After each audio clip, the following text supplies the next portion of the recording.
माय माऊली नमस्कार. श्री विष्णू पुराण कथासार अभिवाचन करत आहे. अंश 3 अध्याय 13 वृद्धी श्राद्ध आणि उत्तर क्रिया.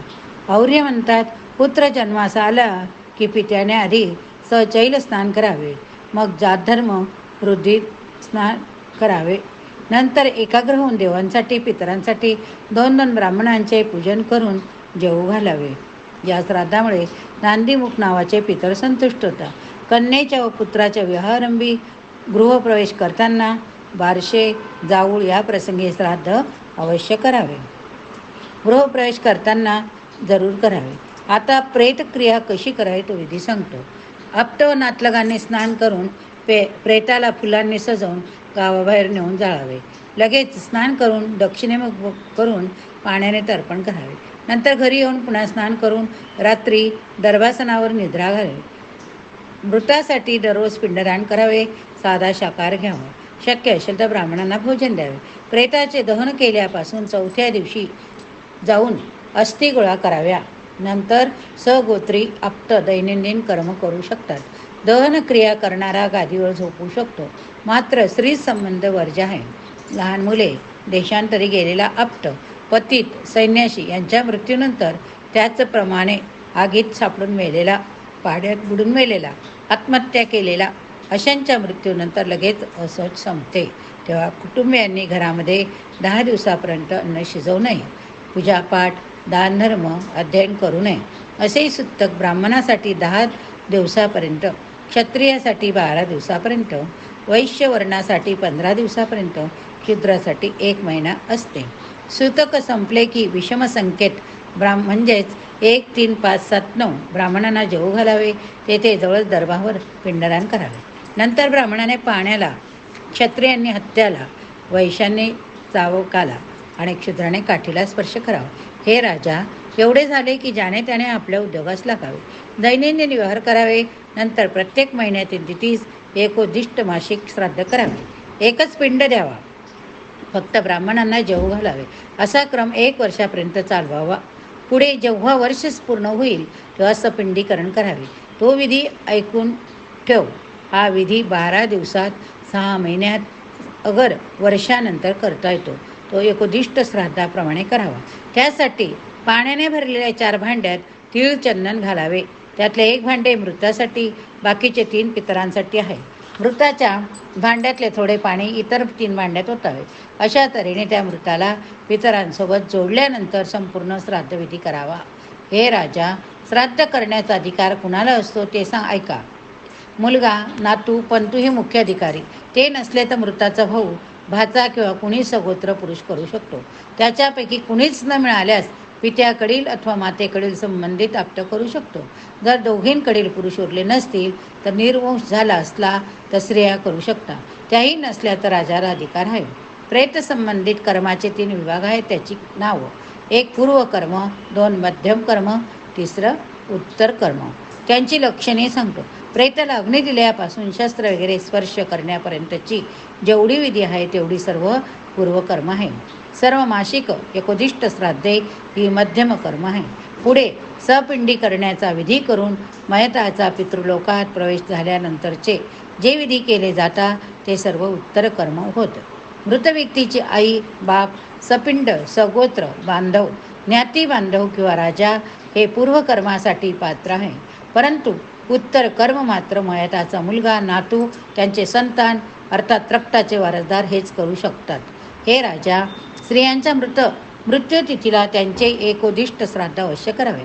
आता कुणाकुणाची उत्तर क्रिया कोणकोणत्या प्रकारे करावी किंवा कशी करावी, कशा प्रकारे करावी या सर्व गोष्टी सांगतो त्या ऐक. अध्याय 14 श्राद्धाचे महात्म्य व प्रकार. औरांनी आपले कथन पुढे चाल केली. ते म्हणाले, हे राजा, श्राद्ध जर श्रद्धापूर्वक केले तर त्या श्राद्ध करणाऱ्यावर ब्रह्मदेव, इंद्र, रुद्र, अश्विनी कुमार, सूर्य, अग्निदेव, वसु, मरुगण, विश्वेदेव, पितृदेव, पक्षी, मनुष्य, पशु, जीवजंतू, ऋषी, भूतसमूह असे सर्वजण प्रसन्न होतात. आता श्राद्धाकरिता योग्य काळ सांगतो. दर महिन्यातील वैद्य पंचमी, हेमंत आणि शिशिर ऋतूतील 4 शुक्ल अष्टम्या या श्राद्धासाठी योग्य आहे.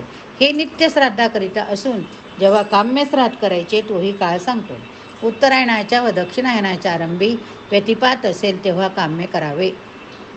विषु व संक्रांतीच्या दिवशी सूर्यग्रहण, चंद्रग्रहण, सूर्यराशी ज्या दिवशी बदलतो त्या दिवशी नक्षत्र पीडा अगर ग्रहांची पीडा होते तेव्हा दुःस्वप्न पडल्यास घरी नवीन पीक येते अशा वेळी जरूर काम्य श्राद्ध करावे. अनुराधा, विशाखा, स्वाती नक्षत्र असलेल्या अमावस्येला श्राद्ध केल्याने पितर 8 वर्षापर्यंत तृप्त होतात.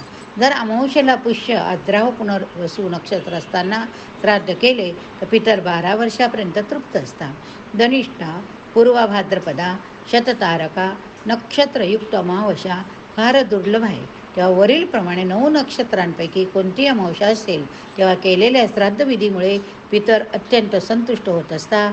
याशिवाय पितृभक्त पुरुरवा याने विचारल्यावरून सनत कुमारांनी आणखी तिथी सांगितली आहे.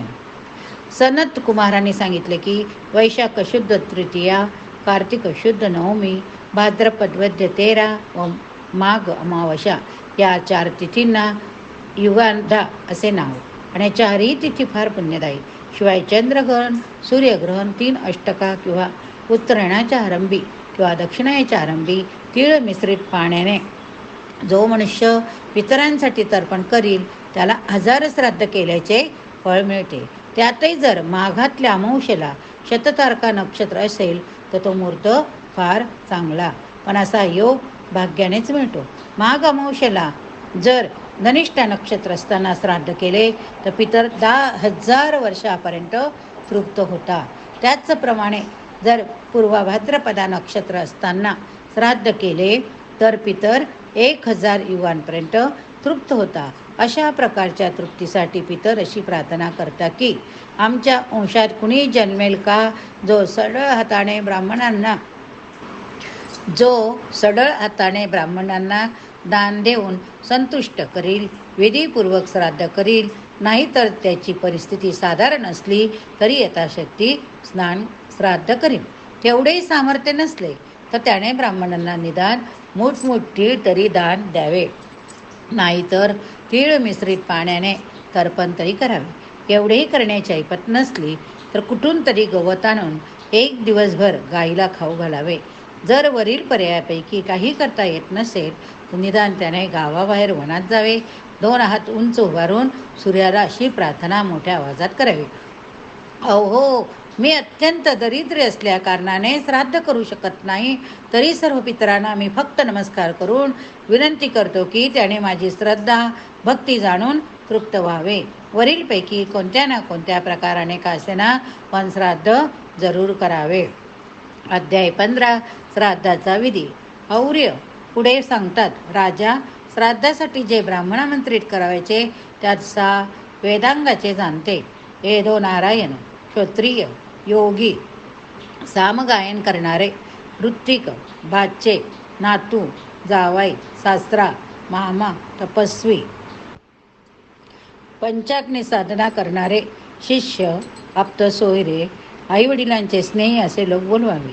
त्यात वेदांग जाणकारापासून सामगायनापर्यंत पूर्वकर्मासाठी ऋत्विकपासून पुढचे उत्तरकर्मासाठी योजावे. कुपात्र ब्राह्मणांना मात्र बोलावू नये. श्राद्ध तिथीच्या आदल्या दिवशी जाऊन ब्राह्मणांना पितृश्राद्ध, विश्वेदेव श्राद्ध करायचे असे सांगून आमंत्रण द्यावे. स्वतः क्रोध आवरून स्त्रीपासून दूर राहून व्रतस्थ असावे, अन्यथा मोठा दोष लागतो. श्राद्धाच्या वेळी अचानक जर कोणी तपस्वी ब्राह्मण अनाहतपणे आलास तर त्याचेही स्वागत करून जेवू घालावा. ब्राह्मण आले की आधी त्यांना पाय धुवून, हात धुवून, आचमन करायस पाणी देऊन आसन द्यावे. जसे आपले सामर्थ्य असेल त्याप्रमाणे पितरांसाठी विषम संकेत व देवांसाठी समसंकेत ब्राह्मणांची नियुक्ती करावी, नाहीतर दोन्ही पक्षांसाठी एकेका ब्राह्मणाची नियुक्ती करावी. नंतर मातामह, पितामह यांच्यासाठी वेगळे वेगळे वैश्वदेवयुक्त श्राद्ध करावे, अगर एकत्रपणे करावे. नंतर भोजनासाठी देवपक्षाच्या ब्राह्मणांना पूर्वाभिमुख आणि पितरांच्या ब्राह्मणांना उत्तराभिमुख करून बसवावे. प्रथम ब्राह्मणांना दर्भासन देऊन अर्धे व इतर उपचारांनी त्यांची पूजा करावी. नंतर ते जसे सांगतील तसे जवमिश्रित पाण्याने देवांना अर्धे देऊन यथासांग पूजा करावी. नंतर पितरांना तिळमिश्रित पाण्याने अर्धे देऊन त्याची पूजा करावी. त्यावेळी जर एखादा अतिथी आला तर तेव्हा त्यालाही जेवू घालावा. कारण बऱ्याच वेळा योगी महात्मे मानवाच्या कल्याणासाठी रूप बदलून फिरत असतात. तेव्हा तर अतिथी विनमुख गेला संपूर्ण श्राद्धविधी निष्फळ ठरतो. त्यानंतर अळणी भाताच्या 3 आहुती अग्नीत द्याव्या. त्या क्रमाने कव्य, वाहन, सोम, वैवस्वत यांच्याकरिता आहेत. त्यानंतर उरलेला थोडा भात ब्राह्मणाच्या ताटात वाढावा. संपूर्ण भोजन वाढावे. ब्राह्मणांना जेवण्यासाठी विनंती करावी. ब्राह्मण जेवल्यानंतर त्यांच्या रूपाने जेवणाच्या या पितरांच्या तृप्तीसाठी प्रार्थना करावी.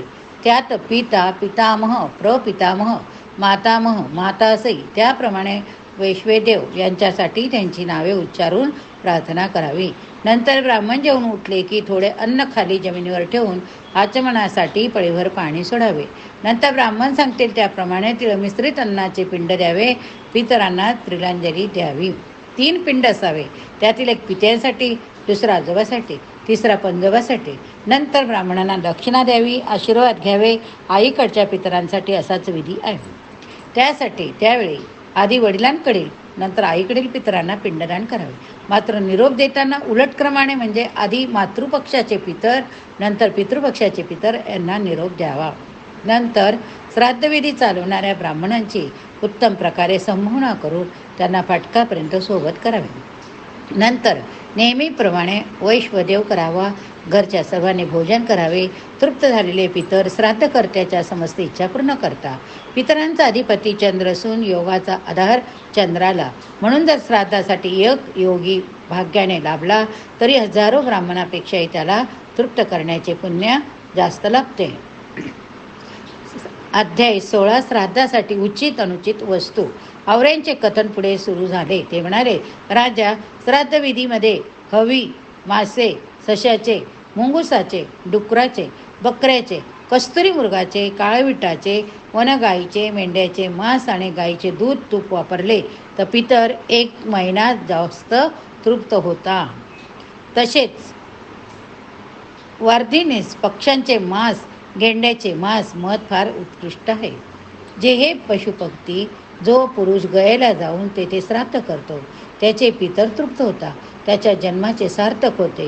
हे नरवीरा, देवधान्य, निवार, श्याम, सफेद रंगाच्या साळी तसेच विविध वनस्पतीसुद्धा श्राद्धासाठी योग्य आहे.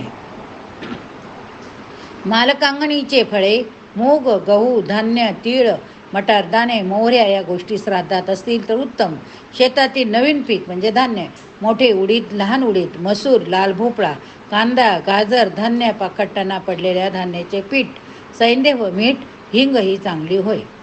लालभडक रंगाची फळे उदाहरणार्थ टोमॅटो, आलूबुखार, साधे मीठ, शास्त्राने निषिद्ध ठरलेल्या इतर वस्तू या श्राद्धात वर्ज्य आहेत.